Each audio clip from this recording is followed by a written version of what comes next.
It's my great pleasure and honor to introduce to you a young fellow I've actually known since 1991. He graduated from the Naturopathic College, John Bastyr University up in Seattle, Washington in 1991. And he's been working all over the place in New England, and he's from New England originally, so his accent will be very familiar to you Bostonians that are here.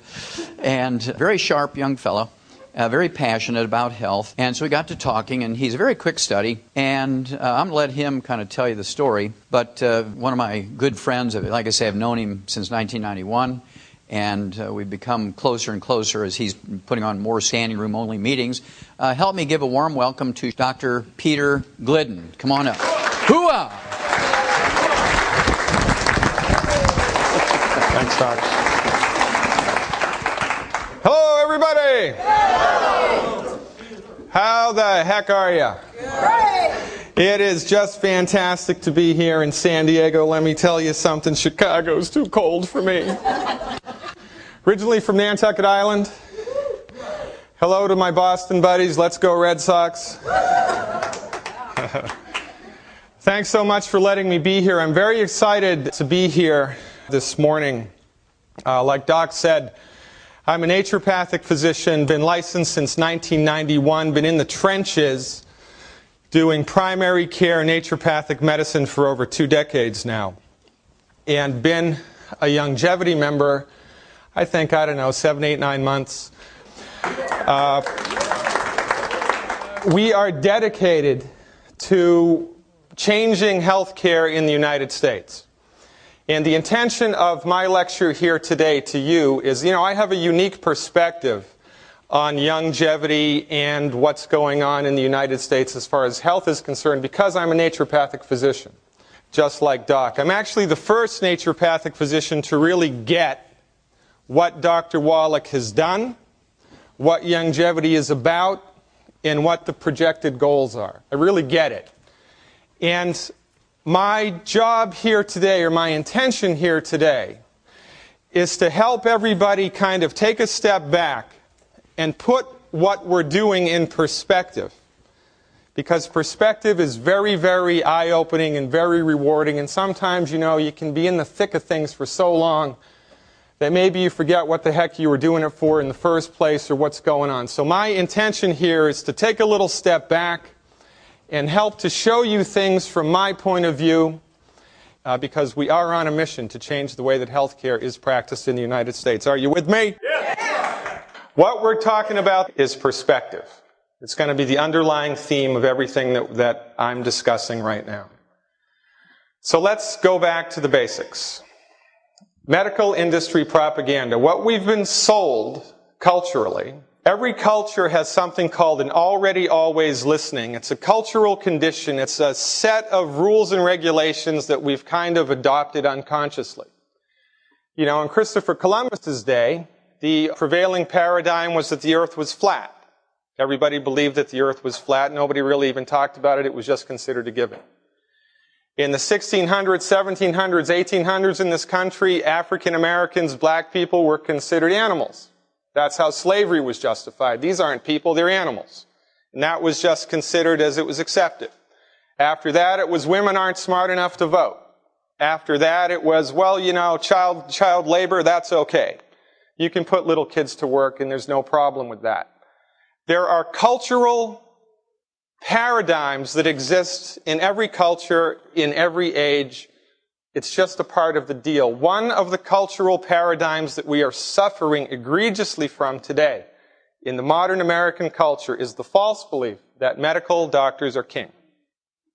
This is sold to us. Medicine is sold to us and has been sold to us for the last 100 years. As medical doctors, bless their hearts, I've got tons of friends who are medical doctors, and there's a room in the world for medical doctors. But their industry has been sold to us as the only medical industry. And as a matter of fact, everything else, naturopathic, chiropractic, osteopathic, Ayurvedic, traditional Chinese medicine, etc., etc., etc., is alternative to it. This is, in fact, where the term alternative came from. I don't practice alternative medicine. It's not alternative to my patients, but from a greater cultural perspective, it is, in fact, alternative. But it's only alternative because these guys have owned the ranch for 100 years. In a perfect world, there would be equal distribution and equal access to all types of medicine. What medical doctors practice is one piece of the pie. It's been sold to us for the last 100 years as the whole pie. And everything else is alternative or inferior to it. In a perfect world, there would be equal access to chiropractic and naturopathic and Ayurvedic and traditional Chinese medicine and prescription medicine, and equal allocation of research money, but there is not. These people have owned the farm. The medical doctors have owned the farm for the last 100 years, and we suffer culturally, personally, professionally, and financially because of it. So let's put it in perspective.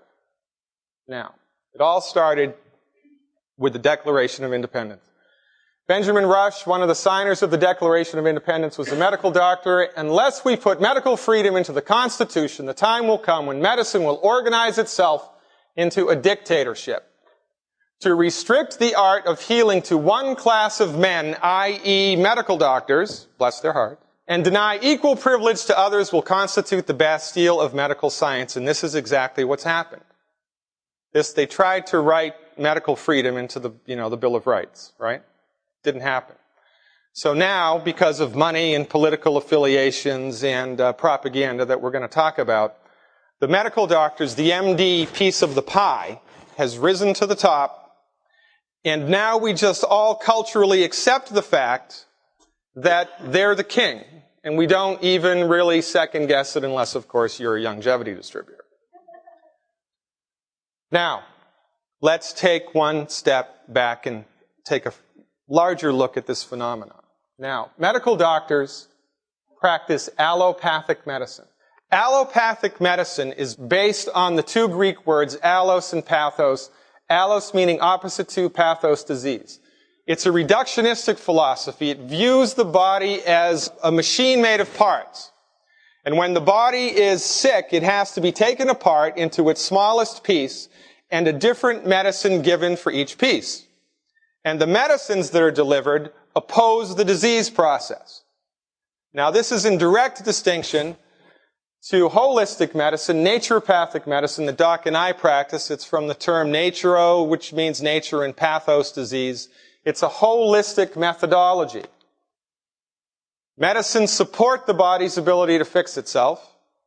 The body is a complex system of interacting, interrelated parts, and the medicines are delivered to the entire system.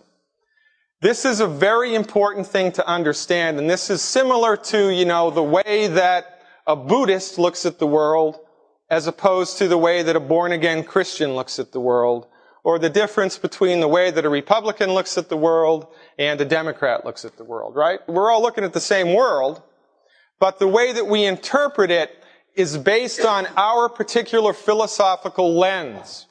The philosophical lens that medical doctors, bless their hearts, look at the world through is a reductionistic lens. It sees the body as a machine made of parts. And every time you're sick, you go to the doctor, he gives you a medicine for that part. So you end up with one medicine for your arthritis, one medicine for your asthma, one medicine for your heartburn, one medicine for your blood pressure, one medicine for your insomnia, one medicine for your anxiety, and one medicine to take care of the side effects of all those medicines. And we've just come to accept this as the way that it is because nobody's ever lined it up to us like this before.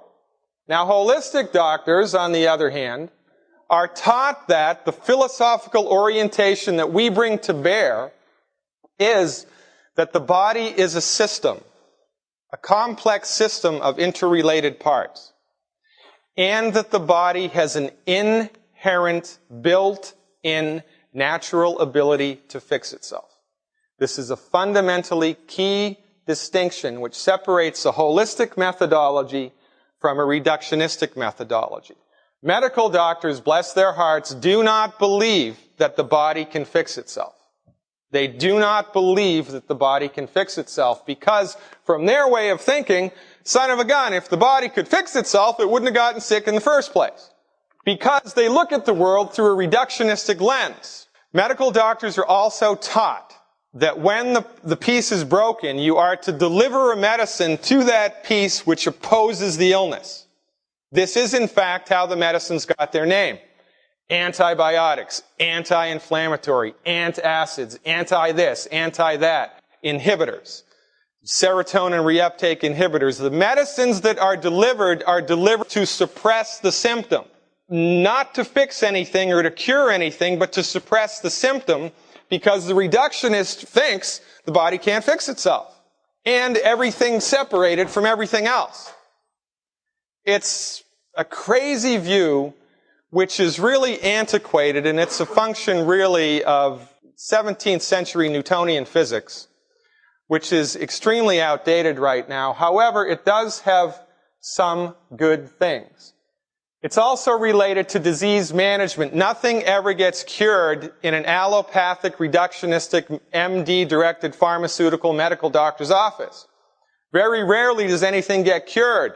You never cure asthma, you never cure depression, you never cure blood pressure, you never cure hypertension, you never cure type 2 diabetes, you never cure a darn thing. You manage it. So you feel a little bit better as long as you take your antidepressant, and then you commit suicide, because that's a major side effect of antidepressants if you're a teenager. Your arthritic pain is kept at bay by the Vioxx that you take until it kills you. Right now there are 20,000 lawsuits pending against people that have died from taking Vioxx, which was an FDA-approved drug. Nothing's ever fixed in a reductionistic allopathic medical practice. They manage things. Now, who benefits from a model like this? The people that make the medicines, the hospitals that deliver the treatments, and the doctors that give an okay to it all. It's one giant happy family. It's like a snake eating itself. Now, reductionistic medicine is fantastic for certain things. Now, let's think about it. What would reductionistic medicine be best for? Well, it would be best for conditions which affect the part. So, if I have a bullet in my arm, if I've fallen through a plate glass window, if I've gone through the windshield of my car because some drunk driver sideswiped me, the things they can do with reductionistic medicine are awesome. Right now, if you're wounded on the battlefield in Iraq, you have an 85% chance of living. If you were wounded in Vietnam, it was 15. The things we can do with surgery now are just this side of miraculous. Why? Because this is the forte of reductionism. I got a bullet in my arm. Well, let's take it out. It doesn't get more reductionistic than that. And this is where this type of medicine excels when the surgery is necessary. Now, we can have a whole nother conversation about when surgery isn't necessary, and there are people in this room that will give testimony to that. But sometimes you need it. When you do need it, do not go to a naturopath's office. All right? Trauma, infectious disease, if you go visit the temples in Cambodia and you come back with some nasty little parasite that's chewing your intestinal tract up, they've got stuff that'll kill that also, which is great. Right? This is the forte of allopathic reductionistic medical treatment. Okay. However, MD-directed allopathic reductionistic treatment is sold to us as the only valid treatment for everything. For everything. It's a package deal. Everything else is alternative or read inferior to it. Now, this leads to something I refer to as the American paradox. Of the 31 industrialized nations in the entire world, the average cost of health care per person, if you average it out across all the countries, is $2,759 per person per year. In the United States, we spend $6,400 per person, and we rank second from the bottom. We spend 2.5 times that much as everybody else in the world, and we rank second from the bottom in the ability of our healthcare system to make people well. Second from the bottom, the United States of America.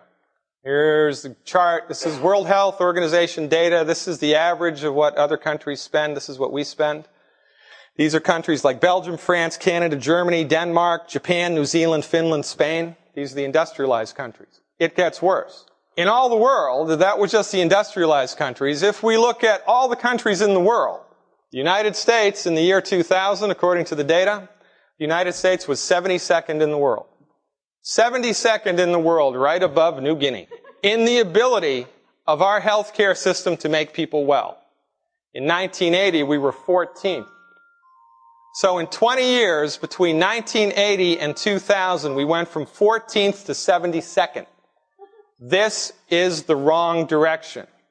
So we're second from the bottom of the industrialized countries, and we've fallen 58 places in 20 years in the entire rest of the world. Are you with me? This is the wrong direction. I like to call it death by medicine. And yet, if you ask most Americans on the street, which country in the world has the best healthcare system? Well, the United States does. Because we've been culturally conditioned for 100 years to believe that MD medicine is king. And it's the biggest snow job ever perpetrated on the American public. And we're going to find out why next. Correctly prescribed medications, prescription medications, are currently the 5th leading cause of death in the United States. This means you're sick, you go to your doctor, he gives you a medicine, and it kills you. It's the 5th leading cause of death in the United States. This came from the Journal of the American Medical Association, 1988. It was the 5th leading cause of death in the United States, and it ain't gotten any better. We have been culturally conditioned to believe that MD-directed pharmaceutical allopathic medicine is the king, and it's the pauper. Our health is negatively affected by it every moment of every day, and we all need to collectively wake up. It's unbelievable what we've been accustomed to. This is one of the reasons why phenomena like this can persist. There's a psychological mechanism in the brain that makes us just want to believe what everybody else believes. It's called perceptual blindness. Now, so this type of perceptual blindness has led to this phenomena. This is what the state of medical care is like in the United States.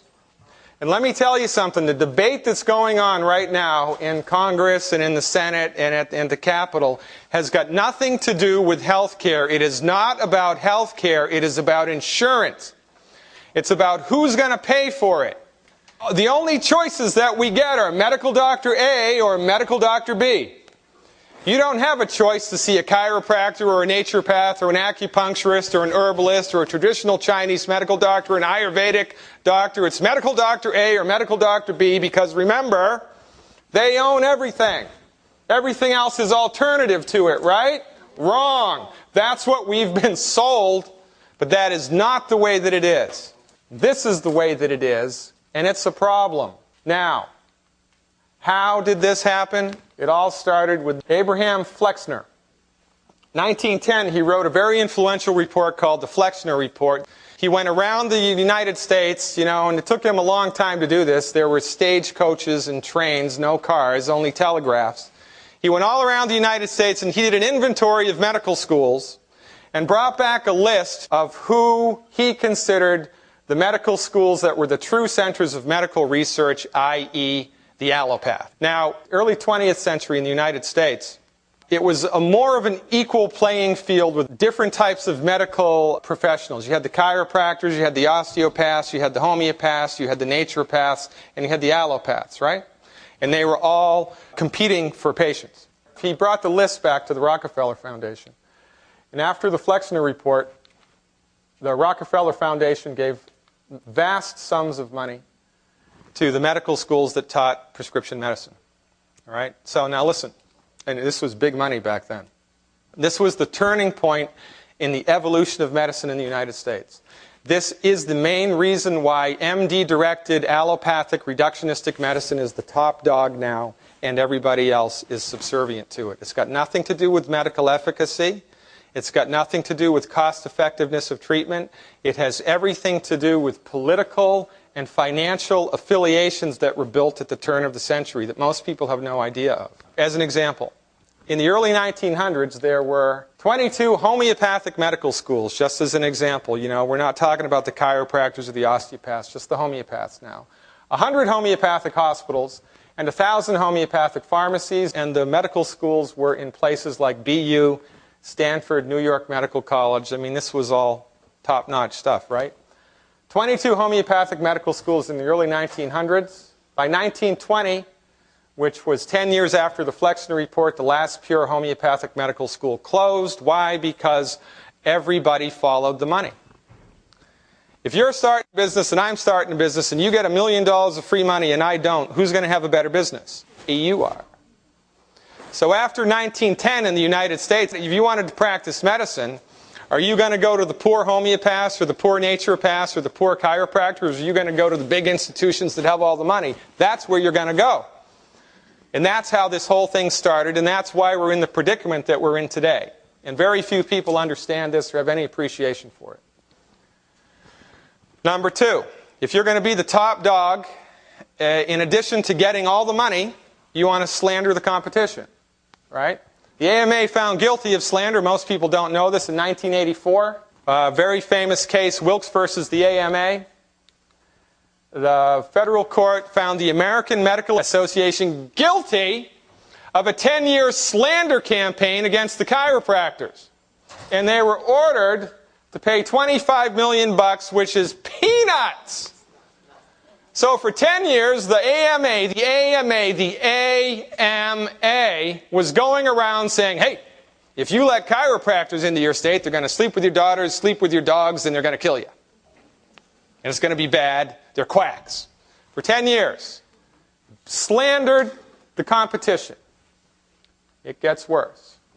We're going to slander against them, and then we're going to legislate against them also. There's a branch headed by the AMA. It's run by an anesthesiologist in Florida. The department's job description is to make it difficult, if not impossible, for naturopaths to get licensed. We've been trying to get licensed in Massachusetts for 18 years. Have not been able to do it. As a naturopathic doctor in Washington State and 14 other states in the United States, I can deliver babies, perform minor surgery, prescribe drugs, order any diagnostic test I want, call myself a physician, work in hospitals, and it's all covered by insurance. Pretty great. If I was to do exactly the same thing in Illinois, where I now live, or Massachusetts, I'd be fined $5,000 and sent to jail for 2 years. Now, how is this possible? All I did was cross the state line. I did 4 years pre-med, 4 years naturopathic medical school, 1,000 hours of clinical supervision, pass national boards, pass state boards, and do 25 hours of continuing education credit every year. I can run circles around any medical doctor in this country when it comes to physiology, anatomy, and clinical nutrition. And yet, I'm only allowed to practice medicine in 15 states in the United States. Why? Because the AMA goes around the country telling people, whoa, if you let naturopaths into your state, they're going to sleep with your daughters, sleep with your pets, and they're going to kill you. It's an aggressive campaign against everybody else. This is how they do it. I'm not making this stuff up. I couldn't make this stuff up. It's too crazy. Number 4, it gets worse. If I want to dominate the practice of medicine and culturally inoculate people to believe that my medicine is the king, I fix the facts in my behalf. How do I do that? Richard Smith, 25-year editor of the British Medical Journal. When he retired, he was quoted as saying, medical journals are just an extension of the marketing departments of major drug companies. This was the editor of the journal. Well, maybe it's just one guy and he had an axe to grind, right? Richard Horton, editor of The Lancet, which is one of the most prestigious medical journals in the world. When he retired, medical journals have devolved into information laundering operations for the pharmaceutical industry. You want some examples? Fasten your seatbelts. Cancer. This is the worst slide. This is the saddest slide I've got. I can barely read this without crying. The Journal of Clinical Oncology, Volume 16, Issue 8, December 2004. It was called The Contribution of Chemotherapy to 5-Year Survivals. This study was done to see how effective chemotherapy was for cancer that you got if you were an adult. Okay? It was based on data from randomized controlled trials published over a 14-year period. So they looked at all these treatments for chemotherapy for all these people that had gotten cancer for 14 years. And this was their conclusion, published in the Journal of Clinical Oncology. This is not some backwater naturopathic journal. Preeminent cancer journal in the United States. Fasten your seatbelts. 97% of all chemotherapy for adult onset cancer is ineffective. There's a 3% error ratio,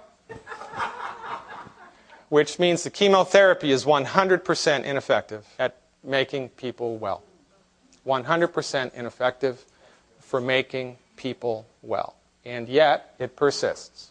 Cancer Treatment Centers of America, perhaps the most pernicious organization on the face of the planet, they have the audacity to hire naturopathic doctors to work there, and then they advertise themselves that, oh, if you come to Cancer Treatment Centers of America, you will have the best holistic medicine there is. But they don't use naturopathic medicine to treat cancer. They use naturopathic medicine to clean up the side effects of chemo, radiation, and surgery. So if you have radiation or chemo or surgery and you get bad nausea, or you get a very bad skin condition, or you get very bad diarrhea, or you can't swallow anything, they use naturopathic therapies to help ease the burden. Now that's, better to do that than not to do that, but they're not using naturopathic medicine to treat cancer. And 97% of their treatments are ineffective. However, it costs approximately $45,000 for one chemo treatment. Most people need 5. If you just have 200 patients a month, most people have 10 times this. It's $45 million a month in profit. Oh, I forgot to tell you. Chemotherapeutic drugs are the only classification of prescription medicine that the oncologist or the doctor that prescribes it gets a cut of. So if I'm Cancer Treatment Centers of America or any other cancer treatment place in the United States and I buy cisplatin for $500 from Canada, I sell it to the patient for $5,000, their insurance pays me $4,000, and the doctor gets a percentage of that for every single solitary prescription that he writes. And this is why it persists. Now listen, if Ford or Chevy made an automobile which blew up 97% of the time it was driven off the lot, how long would they be in business? They wouldn't be. We wouldn't put up with this in any other business, but we put up with this because it's the gorilla in the room that nobody sees. We all need to collectively snap out of it, but it gets worse. Cholesterol. There have been no studies published anywhere that show any relationship between heart disease and cholesterol, period. Let me say that again. There have been no studies published anywhere that show any relationship between high cholesterol and heart disease. It does not exist. As a matter of fact, just the opposite does. A study done at the University Hospital Toronto showed that men with high cholesterol or low cholesterol were equally likely to have a second heart attack. More than 20 studies have shown that the degree of how clogged your arteries are has got nothing to do with your diet. A Canadian study followed 5,000 men for 12 years and could not find a link between high cholesterol and heart attacks. 5,000 men for 12 years could not find a link between high cholesterol and heart attacks. In Honolulu, they looked at 8,000 people and said, you can't read the slide here, the long-term persistence of low cholesterol actually increases your chance of death. Actually increases your chance of death. Actually increases your chance of death. Follow the money. How can this be happening? In 2004, 36 million statin prescriptions, which gave Lipitor. Pfizer, 13 billion, that's billion with a B. $13,600 million in profit, and that's why they do it. So they generated an illness which is fictional, and they came up with a drug for it which is real, and they make $13 billion a year selling it to us. It's the gorilla in the room that nobody's looking at. Now, cholesterol is so important to the body that your liver makes 6 times as much as you can get from your food. 85% of your brain by weight is cholesterol. 85% of your brain by weight is cholesterol. All your sex hormones are made from cholesterol. All the estrogens, progesterone, dihydroepiandrosterone, cortisol, it's all made from cholesterol. So, if we're driving cholesterol into the gutter with statin drugs, as the cholesterol levels lower, the brain dries up. Alzheimer's disease has gone from the 6th to the 5th most prominent illness in the country right now, and Erectile dysfunction all of a sudden is a big deal.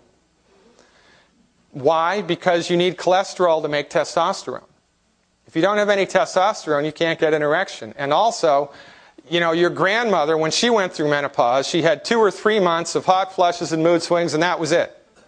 Most women in this country, it's 3 or 4 years of horror. Now, why? Because you don't have enough cholesterol. This is exactly the same reason why anorexic teenage girls stop getting their periods, because they have no body fat. They have no body fat, they have no cholesterol. They have no cholesterol, they can't make estrogen or progesterone, they can't get a period. Because cholesterol is vitally important to the health of the body. As a matter of fact, and this is on Longevity's website, by the way, there was a study published about a year ago. It showed that the higher the level of butyric acid in the blood, the less your Alzheimer's symptoms are. You know what butyric acid comes from? Butter! We've been fed a bill of goods from medical doctors that have absolutely no appreciation and no training in clinical nutrition. And we've taken it hook, line, and sinker. It gets worse.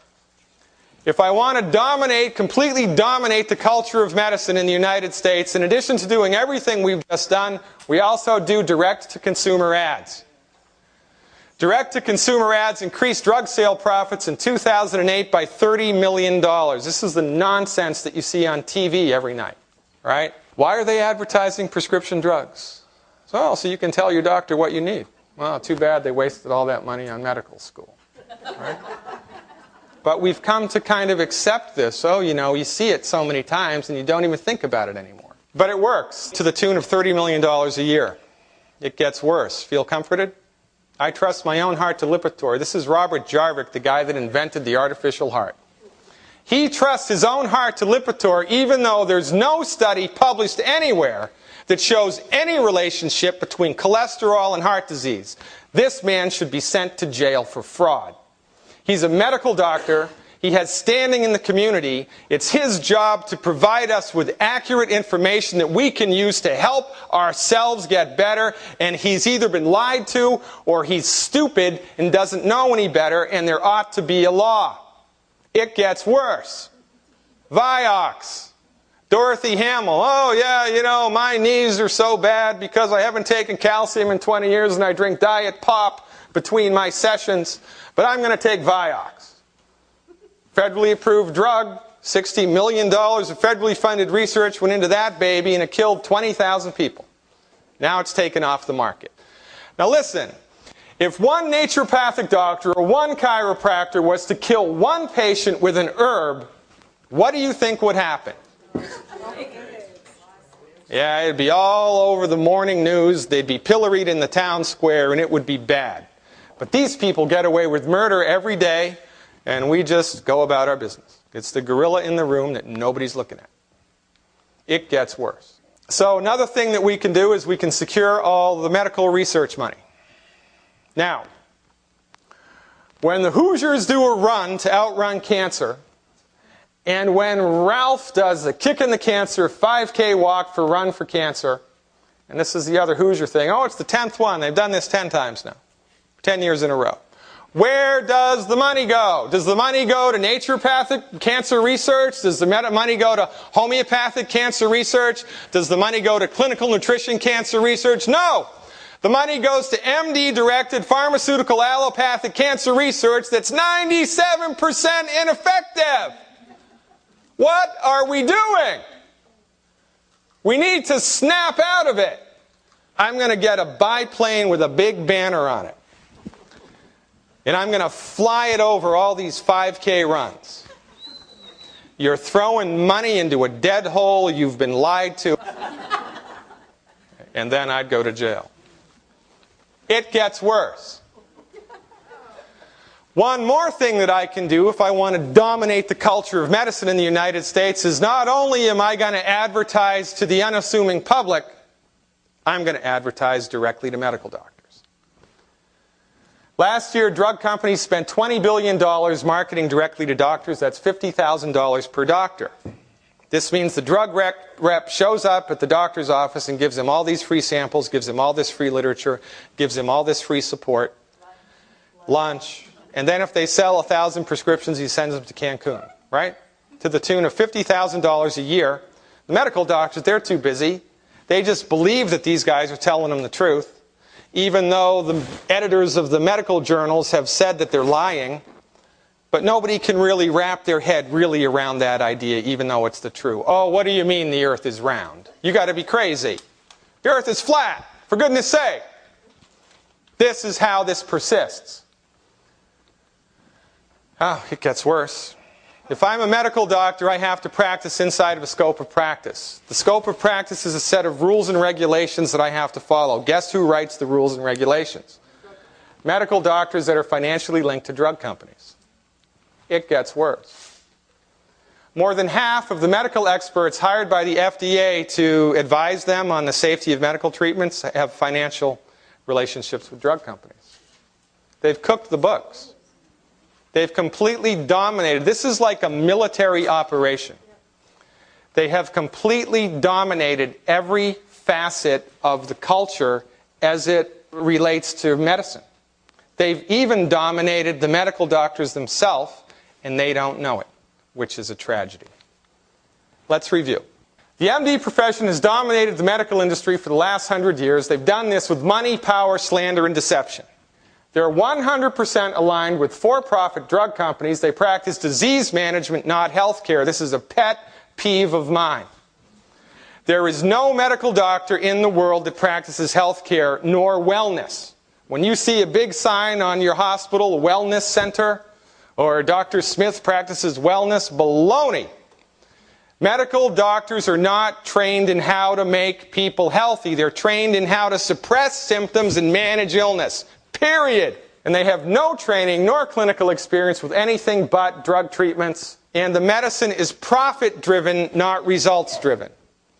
If the medicine was results-driven, chemotherapy would have been ended 10 years ago. It wouldn't be practiced again because it doesn't work. The only reason it persists is because it makes gazillions of dollars every year for the industry. That's the only reason it persists. It's not a results-driven medical treatment. It's a profits-driven. It's the gorilla in the room that nobody sees. Now, what results have 100 years of MD-centered allopathic reductionistic medicine given us? Well, overweight and obesity is rising. The predictions are in 10 years this will be the #1 health problem in the United States, and it's completely driven by mineral deficiencies. Obesity is a mineral deficiency disease. It is a deficiency disease. It is not a disease of excess. Type 2 diabetes. Look at this. 1981, 2004. It's gone up 10 times. Type 2 diabetes. This is criminal. By the way, type 2 diabetes is a vanadium and a chromium deficiency disease. We can eliminate the symptoms of type 2 diabetes and promote healthy function of the human body in 3 months. All it takes is 3 months to see people with type 2 diabetes have the condition resolve. Life expectancy.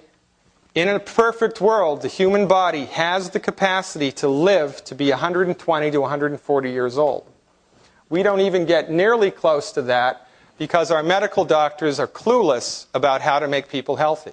And this is what Dr. Wallach's book, Immortality, is all about. If you've never read the book, Immortality, don't leave here today without getting a copy. It's a very, very important piece of work, especially if you're in the longevity business. It gets worse. Kidney transplant. So this is 1988, 1996, 2006, right? So it's getting worse. 20,000 people now waiting for kidney transplants as opposed to 5,000 12 years ago. Adults 18 over with antidepressants. It gets worse. Again, the lower on the graph we go, the greater in time it is. This was 1988, and this is 2002. Look at this. This is horrible.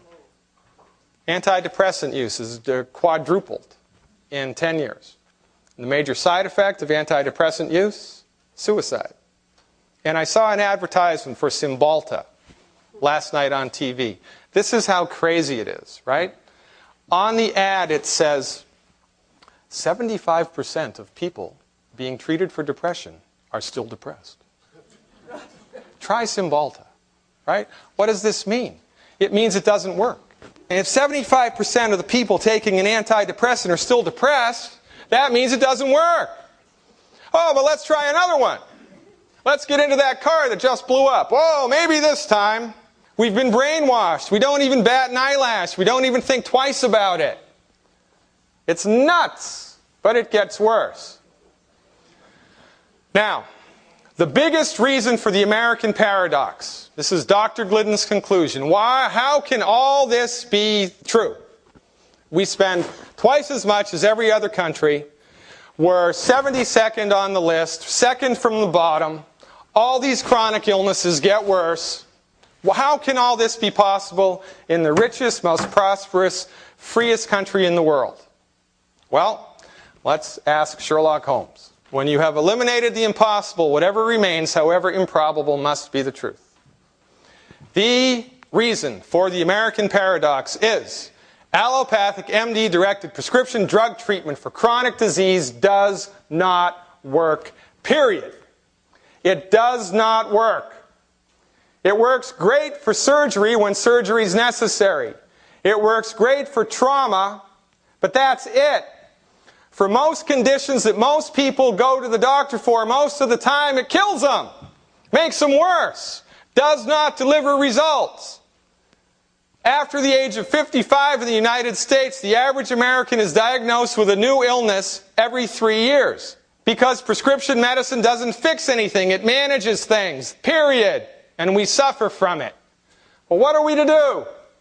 What are we going to do? March like lemmings to our collective deaths over the hill? No. If the system doesn't work, abandon the system and adopt and support a system that does work. Hey, does anybody know a system that works?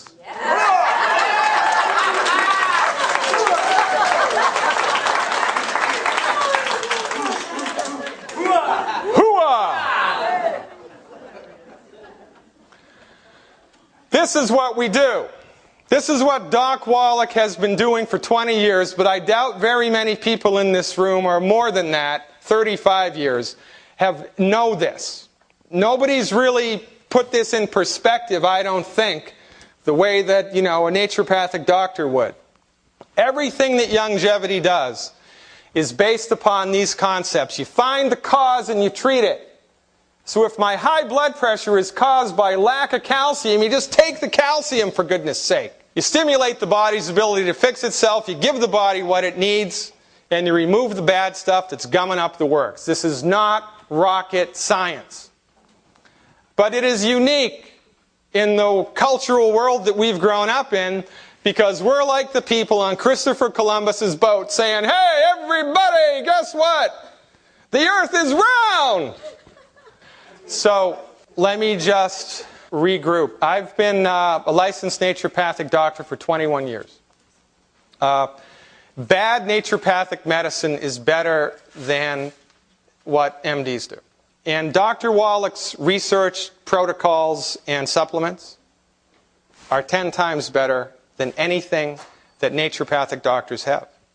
I've been in the trenches treating people with primary care medicine as a naturopathic physician for over 2 decades. And I've used every supplement company, I've used every therapy. I used to be a vitamin rep for a company because their quality control was so great. I've been around the block with naturopathic medicine.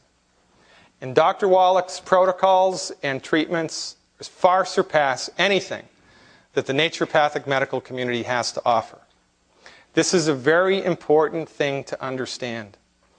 You folks have access to the best nutritional strategy, the best nutritional products in the world right now.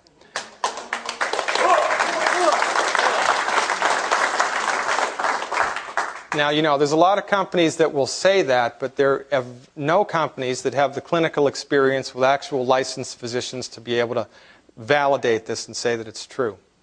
I'm here to testify that it is. Now, some things Dr. Wallach has done, many of you may not know. He's sued the FDA 8 times, won 7.5. It's because of Dr. Wallach's lawsuits that we can say, and any vitamin company can say, that essential fatty acids will reduce your risk of stroke. It's because of Dr. Wallach's lawsuit.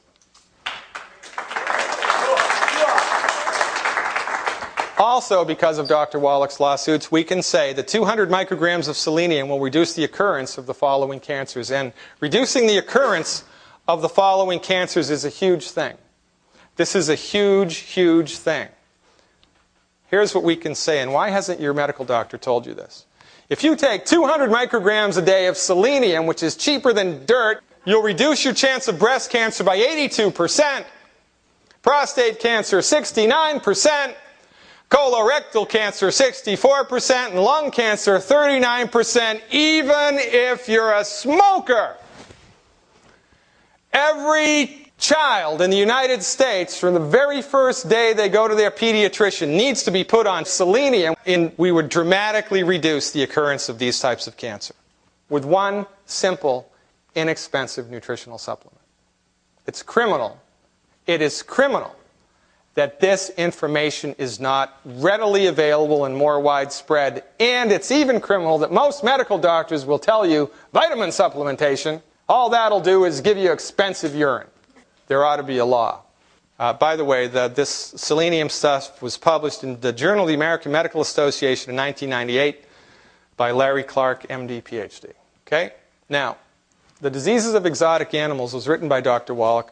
His seminal piece of research, it's in the Smithsonian, took place from 71 to 83, to the tune of $25 million, which was big money back then. It was funded by the NIH, Washington University, Yerkes Primate Research Center, Center for the Biology of Natural Systems, and major zoos across the United States. This was the origin of all the stuff that we do with the Youngevity product line. This is where it all came from. Dr. Wallach's research that resulted in the book, The Diseases of Exotic Animals.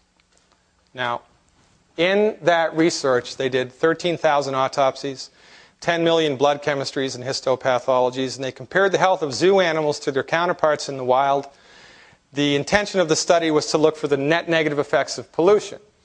This was because at that time there was the Minamata disaster in Japan, where some knucklehead released millions of gallons of mercury into a river that went into Minamata Bay. There was an algae bloom at the same time. The algae sucked up all the mercury. The little minnows ate the algae. The bigger fish ate the minnows. The villagers ate the bigger fish. They all got mercury toxicity. And 9 months later, all the kids that were born in Minamata, Japan, had unbelievable birth defects. And it was a big wake-up call for the international community. And so they said, hey, if mercury can do this, what can all these other things do? So let's figure it out. So they had a perfect experiment, and they chose Dr. Wallach because he was the only man in the world at that time who had experience in all of the fields that were necessary to pull this off. So they looked at the health of animals in the zoo in urban areas who were exposed to the same pollution that you and I are, and then they went into the wild and darted the animals, sedated them, and did tissue cultures from the animals in the wild, and they compared the results of the health of the animal in the wild to the health of the animal in the zoo. You with me? It was a fantastic experiment, really smart, really well thought out. And here are the results. Strap on your seatbelts. There was no net negative effect on the health of the animals from pollution. There was no net negative effect on the health of the animals from exposure to normal daily pollution like carbon monoxide and all PCBs and fire retardant stuff and all this stuff that everybody's really afraid of right now, which is why we're all eating organic food. The thing that did make a difference to the health of these animals was if there was a massive exposure. If there was a massive exposure to a toxin, if you lived downstream from 3 Mile Island, well, that was a problem. But if it was just normal day-to-day exposure, there was no problem. They almost pulled the plug on the research. Because son of a gun, there was nothing there. However, there were, much to our benefit, unexpected results. And this is huge. And this is why we do what we do. There were huge net negative health impacts from inadequate nutrition in the animals, and it happened across species lines. The effect of not enough calcium, not enough zinc, not enough B1, not enough B12, not enough C, not enough manganese, not enough vanadium, not enough chromium, not enough of the mighty 90. If the animal was deficient in one of these, or two of these, or all of these, it got sick And it didn't matter if it was a bat, a boa constrictor, an elephant, or a rhino. Nutritional deficiency caused chronic disease. And when you put the nutrition back, the disease went away. When you put the nutrition back, the disease went away. This was groundbreaking research, and it completely changed the way that veterinarian medicine was practiced and livestock medicine, and it changed a lot of things in the wonderful world of animal husbandry. And it was all because of Dr. Wallach. But now, Dr. Wallach thought to himself, well, son of a gun, if this happens across species lines in the animal kingdom, I bet you it works with humans. So he became a naturopath and started applying the same therapies that they used with animals with humans and got unbelievable results, which then they followed through for 30 years, and that's why we do what we do today.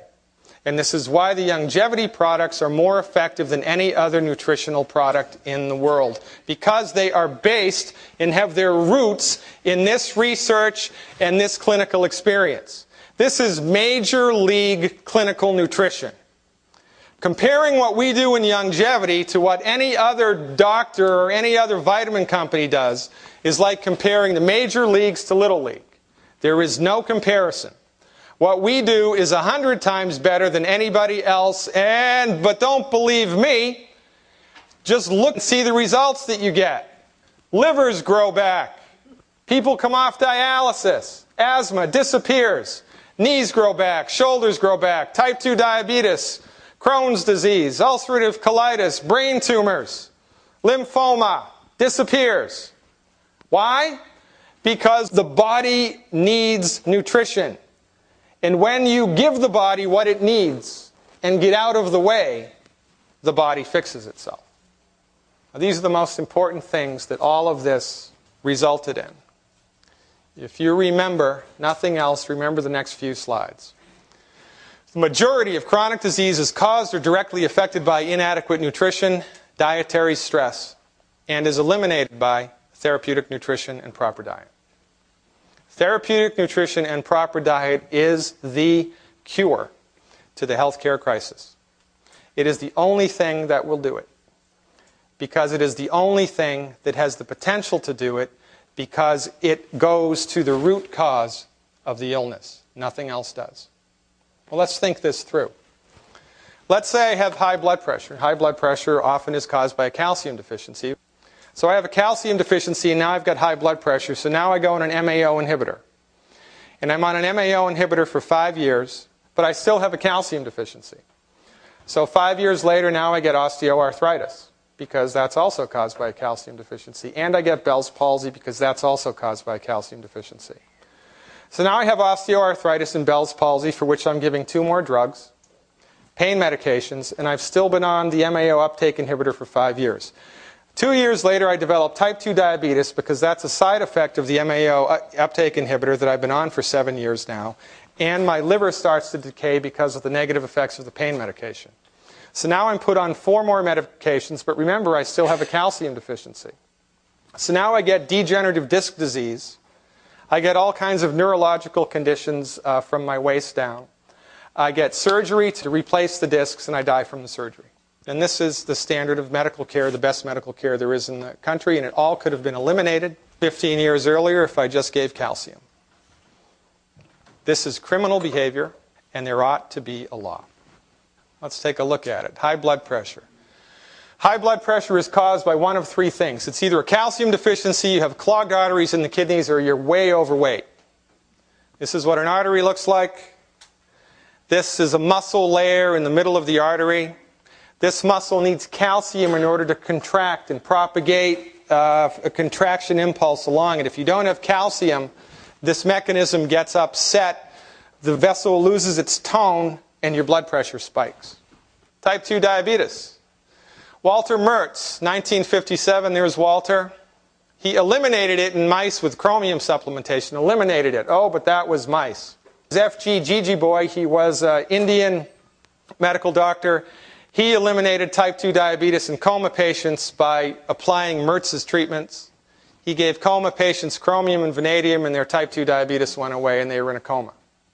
Medical doctors said it didn't work because it was placebo, right? Now, let's look at this. 90% of all Americans are deficient in chromium. This is the United States Department of Agriculture. Type 2 diabetes is caused by a chromium deficiency. If 90% of all Americans are deficient in chromium, this is why type 2 diabetes is on the rise. It's a simple nutritional deficiency disease. But one diabetic patient treated for 5 years will profit an insulin-prescribing MD $47,000. And over the course of that patient's lifetime, approximately $376,000 from not curing the disease, from managing it, from not taking care of it. So that's why it persists. Because medical doctors can make way more money from managing type 2 diabetes than they can from giving a nutritional supplement that will promote and stimulate the healthy function of the human body and potentially eliminate the illness. It's criminal. It is absolute criminal behavior that anyone in the United States has type 2 diabetes for more than 3 months. There ought to be a law, but it's big money. This is how diabetes works. Here's a human cell. This is the cell wall. This is the inside of the cell. This is where everything happens. Sugar has to get from the bloodstream inside the cell. It does that by insulin landing on receptors on the cell wall. And when insulin lands on the receptor on the cell wall, the inside of the receptor sends a signal to another receptor on the cell wall that accepts glucose, and it opens it up. It's like ringing the front door bell and the kitchen door opening to let, all the supplies in. Okay? If you don't have vanadium and chromium, this message can't get translated. Or the insulin can't bind, one or the other. So you get insulin piling up and glucose piling up, all because this message can't get communicated to the cell that the kitchen door is locked. The only reason the kitchen door is locked is because you didn't have enough vanadium and you didn't have enough chromium, so that door don't open. It's not because you need more insulin, and that's what medical doctors do. They give more insulin, which piles up in the bloodstream and creates such a pressure that it kicks the door down, and a little bit of sugar goes in.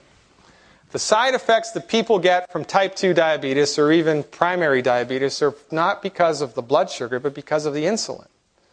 It's the insulin that causes your legs to fall off and your eyes to go blind. It's not the blood sugar, it's the treatment. Most important things: 91 essential nutrients, 60 minerals, 16 vitamins, 12 amino acids, 3 essential fatty acids. If everybody in the world took these every day, in the course of, 5-10 years, chronic illness in the United States would be a thing of the past. It's impossible to get all 91 nutrients from your food. You cannot do it. I cannot go outside and throw a tennis ball to the moon. Nor can I get all the nutrients that my body needs from my food. Why can't I do that? Because the minerals, which are 60 of the 90, only occur in the soil. Animals can't make them, plants can't make them. We can only suck them up out of the soil. If they're not in the soil, they're not in the lettuce. If they're not in the lettuce, they're not in the body. They're not in the soil. They're, like Doc says, they're in veins, like the ripples in chocolate ripple ice cream, right? Here it is. So I got some zinc up here, but I got none here. I got some vanadium here, but I got none here. I got some calcium here, but I got none here. This is how it is. So if I was to do, a bird's eye view of the cornfield, this part of the cornfield might have 12 minerals, this might have 10, this might have 4, this might have 20, this might have 30, who knew? You can eat a perfectly yummy tasting piece of organically grown corn harvested by Trappist monks under the full moon while they're chanting, and you could be 51 minerals deficient because the plant only needs 9 minerals to grow. If it ain't in the soil, it ain't in the plant. If it ain't in the plant, it ain't in the body, it ain't in the soil. You need to supplement.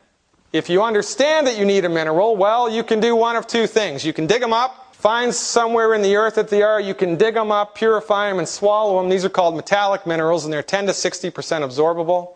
This is what most vitamin supplements are. Or you can plant plants on the soil where the minerals are. The plants suck the minerals out of the ground, metabolize the mineral, and as they digest it and metabolize it, they turn it into a colloid.